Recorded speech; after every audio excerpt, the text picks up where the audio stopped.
Hello, everybody, and welcome into another episode of What's the Word? Today is Wednesday, November 4th, 2020, and today the word comes from Proverbs 4:7 out of the New King James Version, which reads, "Wisdom is a principal thing, therefore get wisdom, and in all you're getting, get an understanding." And I think that verse pretty much speaks for itself. A pretty funny quote that I've heard is that knowledge is knowing that a tomato is a fruit, but wisdom is knowing that it doesn't belong in a fruit salad. Starting today's scoreboard watching off with D.C. United, who's been in action twice in the past week. The first coming last Wednesday, October the 28th, where D.C. United defeated the Columbus Crew 1-0. Julian Gressel scored in the 32nd minute to lift the black and red to victory. Goalkeeper Bill Hamid recorded a shutout without having to make a single save, and D.C. United extended its winning streak to 3 games. That brought us to Sunday, where D.C. United fell to the New England Revolution 4-3. United jumped out to a 2-0 lead in the first 26 minutes of the match, but the Revolution rallied to top the black and red in the back and forth affair. United's 3-game win streak came to an end, but thanks to favorable outcomes in the day's other matches, DC United remains on the brink of a playoff berth with 1 match remaining. That match coming on Decision Day, November the 8th, at home against a team above them in the standings, the Montreal Impact. That game will be at 3:30, as all games on Decision Day will be. Major League Soccer decided to cancel a few games due to COVID, so in order to make it a fair shot at the playoffs, they've gone to a points per game system.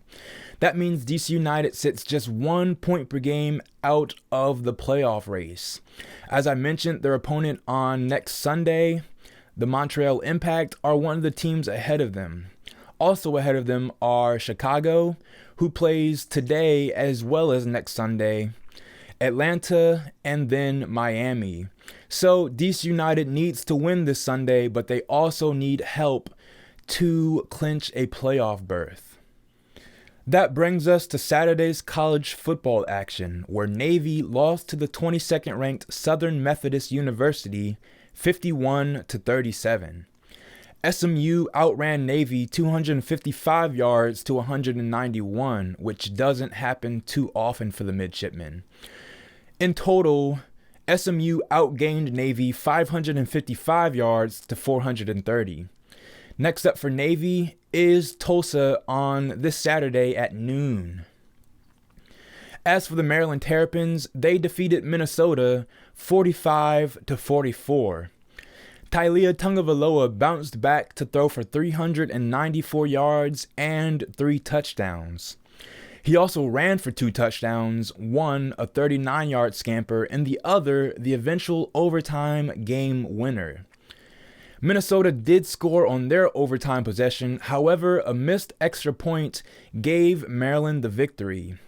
Next up for Maryland is a trip to Penn State at 3:30. In NFL action, the Baltimore Ravens lost to the undefeated Pittsburgh Steelers 28-24.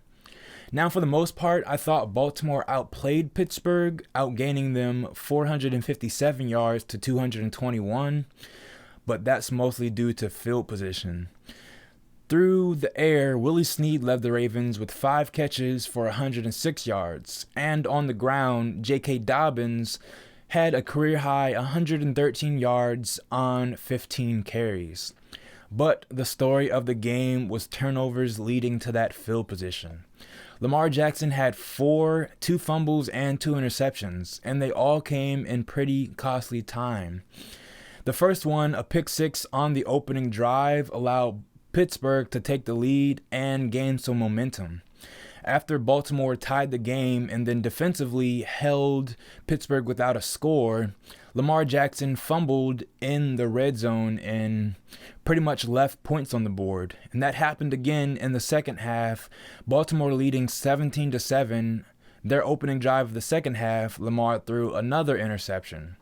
So I just think that he's got to do a better job protecting the ball. I think he was forcing things, staring down his receivers, and just playing too fast. Obviously, Lamar Jackson is one of the fastest players in the league, if not the fastest, but he has to learn to take his time. Other than that, I thought the referees were a big factor in the loss. Not only was Baltimore penalized 9 times for a total of 110 yards, but I think the referees had a hand in some other things. Matt Judon was ejected for, quote, intentional contact with the referee. And if you look at the film, Matt Judon was just trying to pull away from his own assistant coach. Of course, he took exception for his own faults. That's just being a professional there. But I thought the biggest thing was Cameron Hayward's injury. The play when Hayward was injured took place with around 18 seconds left on the clock, but the refs didn't notice he was down until 8 seconds remaining, and they didn't put any time back. Baltimore got back up to the line. The ball was set with around 14 or 15 seconds. So if you look at that, in the 8 seconds that Baltimore was left, they got 2 plays off. Give them another 6 or 7 seconds, they could get another 2 plays off. But obviously that didn't happen, so let's just talk about what did happen. I thought the play to Marquise Brown was a touchdown. He got his foot down, and it looked like he got a shin down, but they said that there was inconclusive video evidence. And after the game, Marquise Brown had some choice words for how he's used. But let's talk about the play that ended the game. Willie Snead colliding in the end zone with Minkah Fitzpatrick. There looked to be some contact around the head there, but I can't vouch for them and say throw a flag there. It's the final play of the game. The contact looked incidental, and Minkah Fitzpatrick has a right to the ball as well. If he ends up colliding with Willie Snead there, you can't really throw the flag, especially in a rivalry, especially the last play of the game. So it is what it is. Baltimore lost, and they'll have another shot at Pittsburgh on Thanksgiving. As for Mike Tomlin, brother of Kappa Alpha Psi Fraternity Incorporated, he passed Tony Dungy for the most wins by a black coach in NFL history, passing Tony Dungy with 140 regular season wins. So yo to the good noob. As for the storylines after the game, Ronnie Stanley just signing a 5-year contract worth north of $98 million was lost for the season with a, quote, significant ankle injury. As if that wasn't bad enough, starting right guard Tyree Phillips was also placed on the injured reserve list with a high ankle sprain.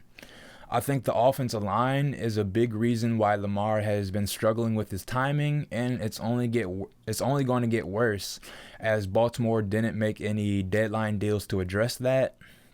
But speaking of deadline deals, they also didn't address cornerback, which now looks like a bigger problem as starting cornerback Marlon Humphrey announced that he tested positive for COVID-19. This comes after playing every single defensive snap and coming in contact with multiple players on both sides. So far, I haven't heard any news about any Pittsburgh players testing positive and no new positive tests for Baltimore, but they did place 7 other players on the reserve COVID list. Outside linebacker Matthew Judon and Tyus Bowser, inside linebackers Patrick Queen, LJ Fort, and Malik Harrison, safety Deshaun Elliott, and cornerback Terrell Bonds, all being placed on the COVID list. This doesn't mean that they won't play this week. It just means that they will miss a lot of practice. So hopefully that doesn't factor into this week's game against the Indianapolis Colts this Sunday at 1 p.m. in Indianapolis. I mentioned that Baltimore didn't make any trade deadline deals, and neither did the Washington football team. So Dwayne Haskins is still a member of the team, Ryan Kerrigan, as well as Ryan Anderson. They also didn't make any moves to pick up a receiver. I predicted that they would go out and trade for Cincinnati disgruntled receiver John Ross III, but that didn't happen either, standing pat at the trade deadline. Sunday marked the official beginning of free agency in baseball, and for the Washington Nationals, they have a lot of holes to fill.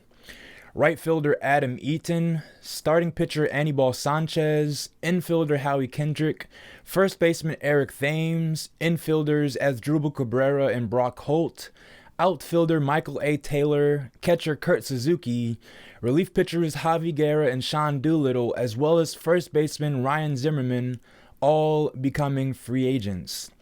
In total, 15 of the 40 players on their active roster hit free agency.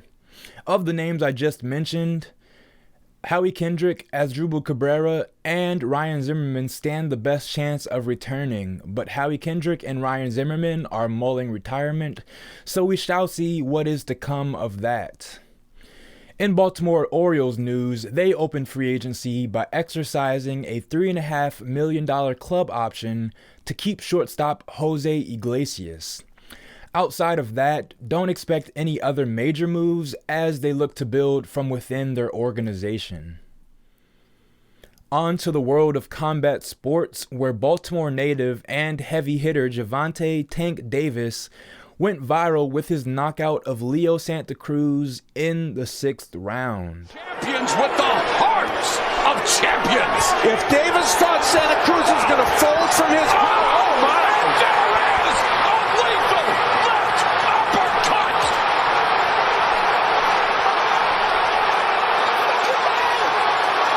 You caught him flush. Describe and talk to me about it. He was just right there for it. He's a guy that, you know, he punched, but he don't try to get out the way after his punching. Davis picked up another belt, Leo Santa Cruz's junior lightweight championship. And I'm going to be honest, boxing is pretty confusing to me. You have the 4 major sanctioning bodies, the WBA, the WBC, the IBF, and the WBO. And within all of that, you have super championships, regular championships, unified championships, interim championships, and junior championships, and it all just gets muddied to me. In the co-main event, the bantamweight championship was on the line as Naoya Inoue defended his unified belt with a 7th round KO of Jason Maloney. As for the combat sport I actually understand, UFC legend Anderson the Spider Silva made his way to the octagon for the very last time, losing to Uriah Hall by TKO in the 4th round. Anderson Silva did not look his greatest out there. He looked maybe like he won a few rounds, but that's mostly due to inactivity by Uriah Hall. And Dana White, after the fight, UFC president Dana White, said that he actually regrets allowing Anderson to go into the octagon the final time. He has one more fight on his UFC contract, but Dana White said that he will never enter a UFC octagon ever again. So that's a disappointing end to what is likely a Hall of Fame career for Anderson Silva, and a lot of people have Silva as their greatest of all time. As for some other UFC news, middleweight champion Israel Adesanya will move up to light heavyweight to challenge Jan Blachowicz for the belt. That'll likely happen in March 2021. But if Adesanya wins the belt, that opens the door for a potential match with Jon Jones. That, of course, has been gaining steam on Twitter because of some pretty crude interactions between the two. Jon Jones is obviously looking to move up to heavyweight, but if he has some better competition at light heavyweight, you can't close the door on him wanting to come back and fight for that belt as well. Another thing I want to say is Dana White keeps making way for everybody else to fight for 2 belts except for Jon Jones. Israel Adesanya, already the champion at middleweight, is now moving up for a shot at light heavyweight. And Jon Jones has never had that opportunity. Jon Jones was forced to vacate his light heavyweight championship, which of course Jan Blachowicz won. And the love is no longer there for Jon Jones. But that's a super fight we'll definitely be looking forward to see. That's pretty much all I have for you guys today. Thank you for tuning in to another edition of What's the Word? God bless.